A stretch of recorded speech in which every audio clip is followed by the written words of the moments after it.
Welcome back to Balance and Flow. My name is Jenny DuFresne. I am the creator and founder of Balance and Flow, these conversations that are really how do we thrive in this time of so much uncertainty. And uncertainty is always a part of life.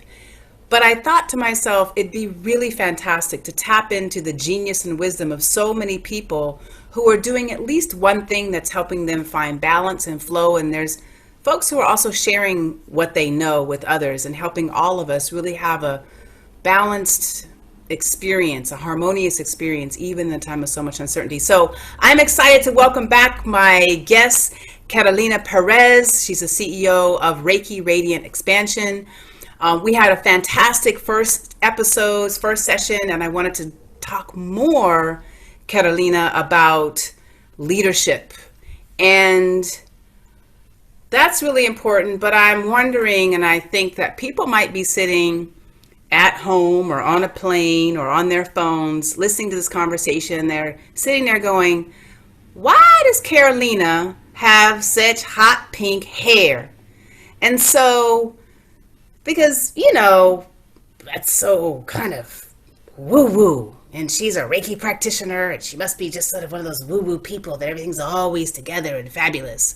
But actually, your pink hair has a whole other conversation that you're having with the world. So could you share a little bit about what led you to the hot pink hair?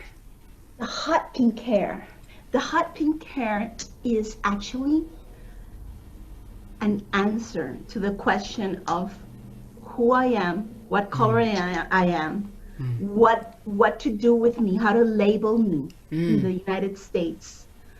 Being a Puerto Rican, I was born a U.S. citizen, but I was raised outside the culture that you're raised in the continental United States. So in the Caribbean and in many other territories of the United States, we do have a different seasoning. And for me, when I got here, I came from a place where I never had to answer what color I was, who I was, in the way we did have some racism, we do have some of that conversation, but because we're Caribbean and we're also mixed with each other, we are okay with opening conversations in which sometimes we're very politically incorrect and we laugh about each other. But that allows us to, it's never a joke. It's always kind of like, I'm trying to understand something about you and you're trying to understand. And where can we meet halfway without fighting, and we can joke and smile and laugh. So Caribbeans take things lightly. In my Reiki journey, I thought that when I got to Texas as a Caribbean, I was being asked a lot who I was, how to label me, how to present me. Are you Latin? Are you Hispanic? And all of a sudden, two things came about, and two things as my Reiki practice always teaches me. Like, just for today, what do you want to say about you? And I wanted to say that I'm unconditional love, because that's what my Reiki practice has taught me to have. Unconditional love for myself first.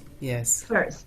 And the pink color represents the vibration of that unconditional love. So I thought it was great to kind of like have that as an conversational item that I can bring anywhere. So everywhere I go, I want to occupy space with my accent, with how I move, how I talk, how I express myself as a Caribbean, with more movement in my hands.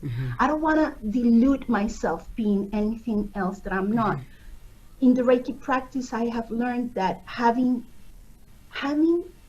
this conversation about inclusion, about understanding a society at a timeline, in their timeline, when it's happening, it's very crucial. My Reiki practice started in the 1950s, right when World War II was happening, and Japan and the United States, just the conversation was over. Right. And then Reiki came from Japan to Hawaii.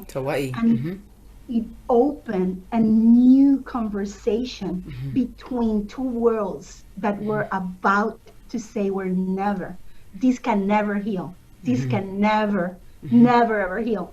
And it opened a conversation which it started to be taught in the United States as a practice that also could accommodate some of the ways that the Western perception influence our beliefs and our way of life. It was not coming from Japan as a religious belief. It was more of a philosophy of life, of a way of living, a way of digesting life.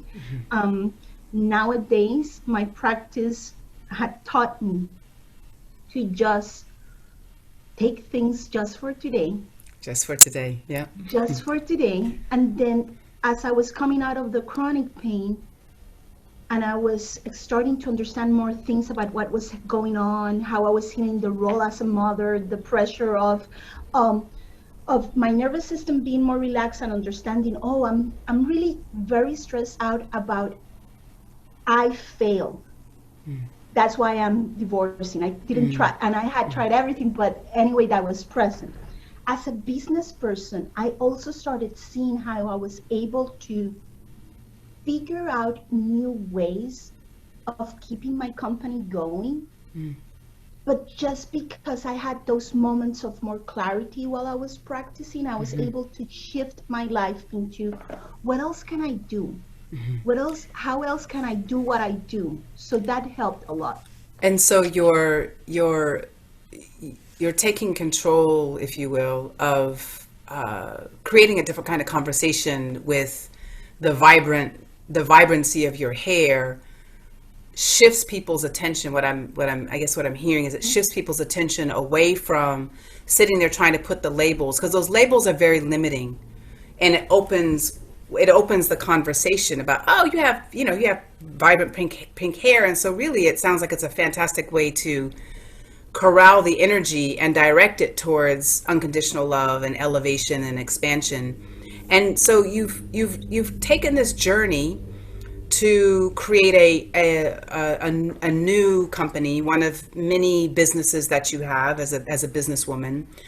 And one of the places that you and I have spoken about is the practice of Reiki and teaching this self-regulating practice to leaders, and particularly, I think it's particularly important now and necessary now that leaders have more tools in their toolbox to use, because the levels of stress that leaders have always experienced is magnified tenfold now. So, Carolina, can you talk about a client journey, or how you've facilitated or helped your clients using Reiki, particularly leaders, CEOs or managers, how you've helped leaders be able to really begin to use the practice to make their companies or departments or organizations and themselves just better relationships, better communication.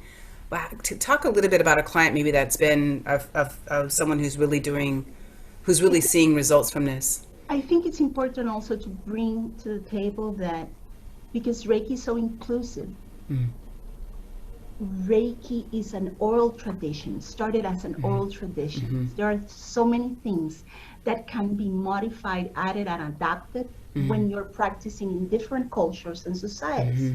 In my case, when Reiki arrived to my life, I was a businesswoman fighting for her life, for her lifestyle, for the safety of her child and herself.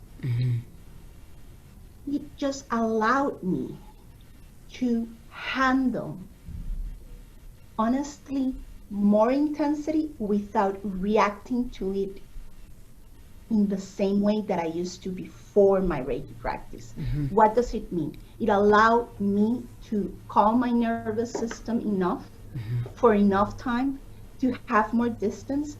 So from being a business person that had one company with multinational companies doing translations with me, having other side businesses, because I've always believed in like trying to dare to do little extra things. When I started my practice, all of a sudden I started also having more self-confidence because my nervous system was more relaxed. I was able to acknowledge and pay attention to what what was working, what decisions, what ideas, what evidence was in front of me that I really knew what I was doing. Because the trigger was, what if I don't know how to do things alone now?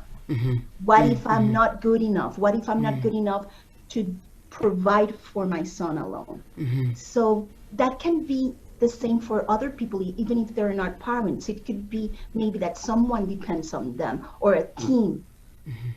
Many of the people that I work with, honestly, in their heart, they're like me. They're big mamas and big papas.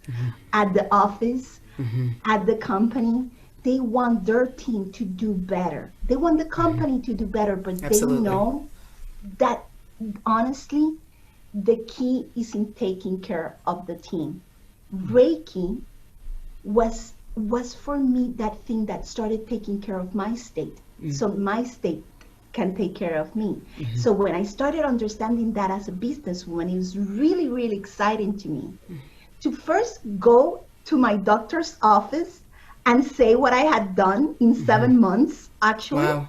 And in 7 months, I became the first Reiki practitioner in the Caribbean to work side by side with a white robe, with an anesthesiologist in her pain management clinic. Wow. And I stayed there. That was my first job as a Reiki practitioner. From there, as a businesswoman, started saying, well, but here I'm also limited by other things. So I wanted to expand, and I wanted to know more modalities. And I started thinking, I'm a translator, I'm a business person, but all of what I'm doing now is not congruent with my healing. Every time that I start feeling better, what I'm doing in my life right now is just creating, activating triggers. And for a person that has recovered from any trauma, triggers like what is going on right now, they're very subtle and silent. Many people right now are being activated into their traumas because they're being told what to do in a way that feels like you're limiting me, that is traumatic, or they're going through certain sensations as their skin being pressed by the mask, and that is unconsciously activating different traumas. It is a very, very curious way of starting to see life when you practice something like a Reiki practice that is self-regulating.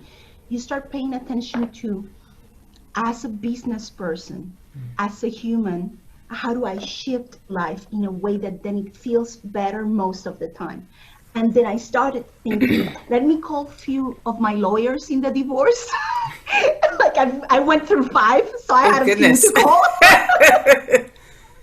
For nothing, but it was very funny. So because I had all these people saying, like, we don't understand, you're not fighting, but they wanted to fight with me. Through the Reiki practice, I also started to say how much I do not want to answer and deplete my energy budget and invest all that energy into fixing things. Like for CEOs and managers, one of the things that they deal the most daily is with understanding how to better manage time and energy at the office, and how to teach their team how to do it. When I saw that it was helping me do that, I immediately started saying, this needs to be taught to people that I know. Honestly, the people that was in 10 degrees, 50 degrees, 90 degrees from me, they were all entrepreneurs. They were all either doctors or lawyers, therapists. So because I started also working with this doctor, I had access to professors, to people that wanted to receive more clarity, more serenity, but they were not looking for something magical. So that's how I started saying, okay, how can I explain this into the corporate world? And today I have actually opened a Reiki practice in Texas that is one of the few that is well known for visiting corporate teams, teaching Reiki, teaching soft skills, because Reiki is a soft skill. It's one of those things that CEOs, managers, employees, entrepreneurs can have as an extra tool to important things that are the game changer in a business. Self-confidence, Very important. self-reliance, Two very self-reliance. important. You are absolutely correct. Two very important. Know Self-confidence and that self-reliance. Yes. know that you can do the next step. Know that sometimes you need to float and not swim. Know that you don't need to freak out. Sometimes you need an extra hour to think about it, or take a walk and come back.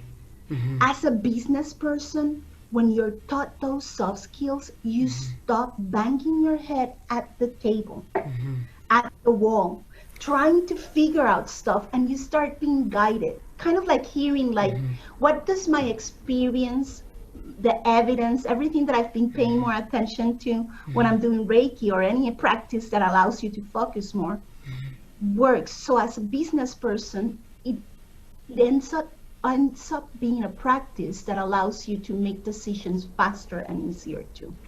So I think this is really, really critical. Self-confidence, and again, I think every leader, no matter whether they're women or men, self-confidence is really a critical soft skill to develop.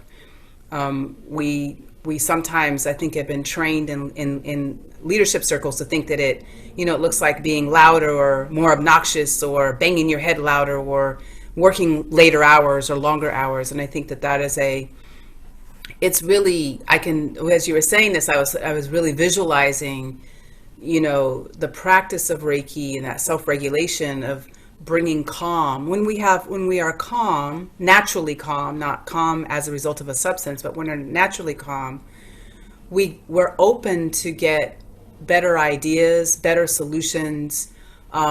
We may be way less reactive, right? We can take in people a bit more differently. For those leaders that I know who are suffering really in silence with anxiety, waking up in the middle of the night with panic attacks, a practice like Reiki could be really, really helpful.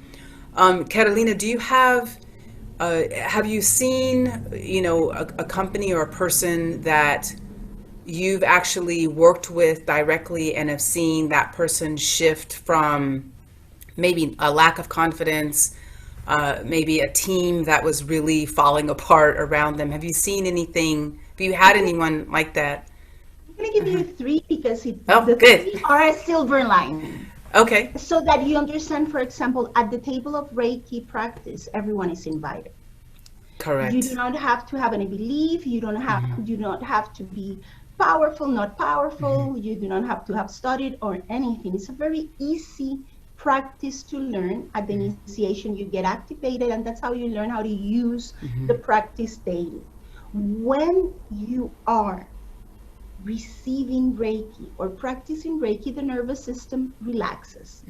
When you start integrating that relaxation into your personal life and to the professional life, it allows you to see better, have a better perception and perspective. Meaning, it allows you to kind of like have a clear vision, be very defined in where you want to go and what you want to do. And it allows you to also show up as who you are with all your colors, with who exactly you are. So it starts allowing your way of doing business, of doing life, it allows both to be more congruent with who you truly are. I call it as my Reiki practice allowed people like doctors, owners of companies, and managers to better manage humans because they became a better human themselves, because they started to understand themselves better. They started understanding how to make decisions at the right moment, but not out of balance and flow, which you so much promote. Right. It is also, for example, I have a doctor that she introduced the Reiki practice not to work with the skin therapy clinic she works for. She introduced it because she was starting to get promoted to manage 3 clinics in Austin. And as a doctor, the part of being a manager comes differently. It's something That's different. a very different skill set. So she was starting to be asked to become kind of like a business person on top of being who she was, a healer, a doctor. She called me and she said, I need something for me. Like I keep doing stuff that I go to, but then I get home and I need something that I can have every time that I need it. Because I'm talking and making difficult decisions all day. We're rearranging the team, we're explaining it's new management. So she started using Reiki herself, and after the third month she started making meetings and starting the meeting by allowing them and guiding them to just start feeling the share, how they were breathing, where they were at, allowing the noises to be included. And I was teaching her how to do it herself, but also by the third month we were starting to teach her how to do it for the team, how to introduce the practice in a way that influences how your team self-regulates, how your team is loyal to you, because all of a sudden they see she really cares. She really cares about me. So it brought, actually, for the 3 clinics, the owners started saying to her that it brought kind of like the heart of the company back. It became alive. Everyone started to talk and communicate better. That's really powerful. Just to stop, like that is, that's really powerful, because it, you know, we don't, and again in leadership, and this is a place that I'm really excited that we're having this conversation, because leadership, I've always said, is an inside job. Leadership is not about, it is the inside job. We talk about soft skills, but that's really about how am I as human? What's happening with me as a human? Because they're not invasive. It is kind of like a persuasion. It's kind of like creating an energy field that calls people to do something, to trust in you, to move with you, you know? But I think it's powerful to in this story that you just shared, where, you know, someone is, because again, leaders are often asked to do this. People of influence are often asked to, or invited to take, you know, I see you in this space and this skills and you have these strengths. Oh, I want you to go do something way over there. And some of us will say, okay, yes, but there's a lot of anxiety and anxiousness. And then we carry that anxiety and anxiousness into that new endeavor. So in the case of the doctor you were just sharing, you know, moving from being a healer and knowing and having competence and confidence in that, to now I'm running 3 clinics and maybe balancing lots of different things. And it's a single mom of 2. Oh, and a single mom. Okay, just pile it on, right? Add it. Add it. That the Reiki experience, first it's personal, because leadership is an inside job. Reiki, that's an inside job, but then that it actually radiated out. That's really, really powerful. I add that she's a mom, because even if she wasn't a mom, there is a part of a company integrating a practice like this, adding it to the conversation, because it's telling the person, I know when you leave the office, you have stuff back home. Other things, correct. Yeah. And when you come here, sometimes it's really confusing to leave it out of the office. And that's a very Western thing to do. It's a very Western thing to segregate our parts of our lives. When you study the philosophies that come from Asia, most of the silver lining has to do with paying attention. They're not trying to fix it, change it, label it, understand it, judge it, do anything about it. They're observing, describing. In our world, we have stopped describing stuff. So like when I get really anxious, as a CEO, I was taught that if I own a translation company that has 21 years of active business, that is the only one translating for all refineries in the Caribbean, for Procter & Gamble, Walmart, and all of their legal departments and community affairs. I can be that person, but at the same time, my business reach, my way of feeling more confident, allowed me to risk more, to say, let me try this. Let me see if this company can keep growing, and I can also delegate a little bit. And it made me into a business owner of 3 companies. And I have one that is silent just because I haven't figured out how to delegate it yet. But Reiki is part of my real life. I use Reiki as a CEO when I come back home, when I go out of my home office, when I have to talk to my child, when I have to cook and it feels like, oh, I don't want this to be my role as a woman. All of a sudden, how can I shift it? Or how can I say, you know what? Today we're not cooking. We're doing conflict, or we're doing whatever, takeout. And the practice allowed me as a CEO to create an energy budget that was more healthy and congruent. And it was honestly serving my healing process of staying out of pain, because pain is a place you can return with the right triggers. It doesn't take a whole lot.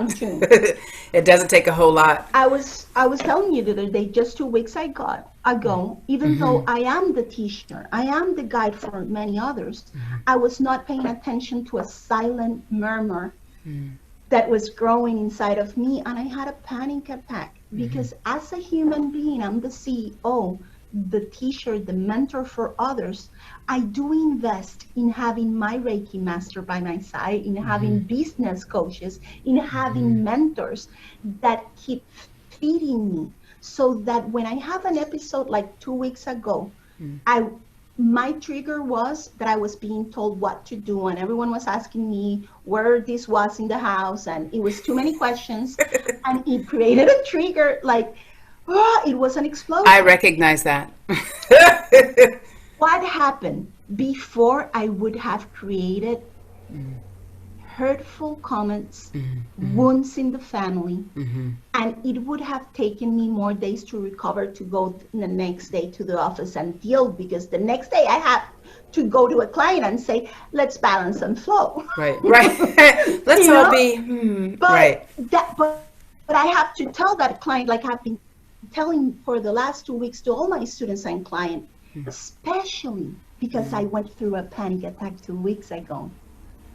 I am getting the reminder of what needs to be upgraded in the way I practice.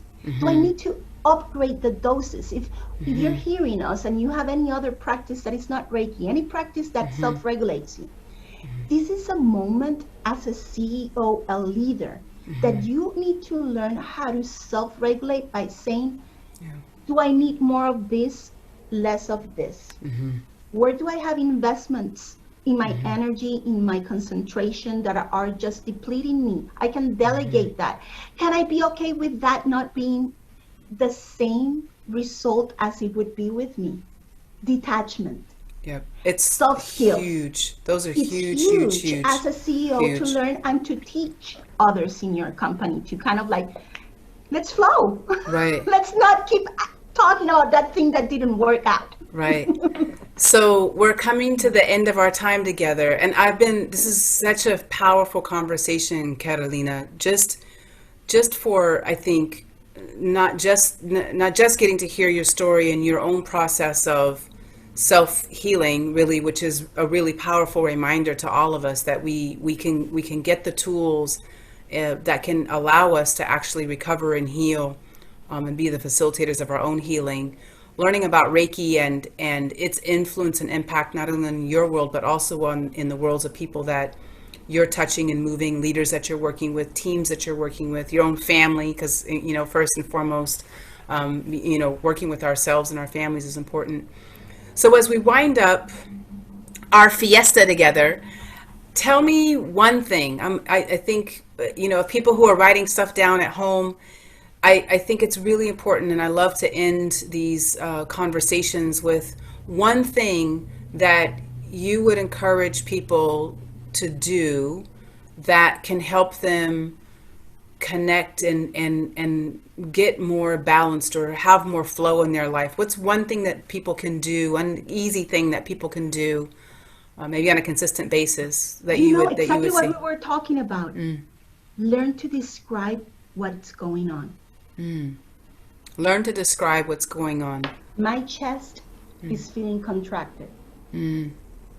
My neck is starting to hurt. My jaws are contracting. I'm having too many thoughts at the same time. I have been drinking coffee the whole morning. Nothing is really going on. No one is come to kill me or do anything to me. It's just that I have 3 coffees inside. Right. Describe, talk to yourself. Everything that I've done in life has been because I talked myself into it and I talked myself out of it. The Reiki practice just added more clarity to that conversation. And as you remember that, I do believe there is hope if more people start practicing more of the, how is my life congruent with me? How is my business, my doing business congruent with me? It will create more leaders that use power with compassion, which is the most powerful power you can have, because people that love and respect themselves, they don't hurt. They don't hurt other people. Right. They don't hurt themselves. Selves and first. They don't hurt another.